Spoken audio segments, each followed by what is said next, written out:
আজকে বিকেল বেরিয়ে পড়লাম একটু বাজার করার জন্য, কারণ বোন আর বোনের বর আসছে। তো এই কথা অনেক মিনি ব্লগে শুনেছো, কিন্তু সেই ভিডিওগুলো তোমাদেরকে দেখানো যায়নি। তার জন্য ভাবলাম চলো আজকে দেখানো যাক। আর এখানে তোমার দাদাভাই চলে এসেছে রিপোর্ট দেখানোর জন্য আমার দাদু শ্বশুরের, কারণ ওনার খুব শরীর খারাপ। আর তারপরে চলে এসেছি আমরা একটা পাখার দোকানে পাখা কেনার জন্য। তো পাখাটা আমাদের পছন্দ হওয়ার পর এখন চলে যাবো আমরা মোমো খেতে। তো মোমো টোমো খাওয়ার পর ওই যে বললাম বাড়িতে অতিথি আসছে বলে কথা, তো তাদের জন্য একটু মিষ্টি আনতে চলে যাবো।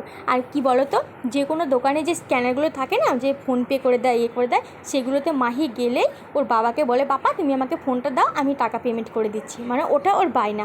আর তারপরে চলে আসলাম আর পিসশাশুড়ির বাড়িতে, আর ওদের জন্য নিয়ে এসেছিলাম মোমো, কারণ আমরা তো খালি হাতে এসেছি, কিন্তু খালি হাতে আসবো কীরকম একটা লাগছিল, তার জন্য মোমো নিয়ে আসলাম।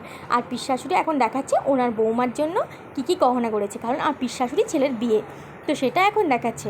তো সেটা এখন দেখার পর এখন আমরা চলে গেলাম রেস্টুরেন্টে। তো রেস্টুরেন্টে তোমার দাদাভাই কিছু কোল্ড ড্রিঙ্কস কিনছিলো, আইসক্রিম কিনছিলো, এদিকে আমরা কিছু খাবো বলে ঠিক করছিলাম।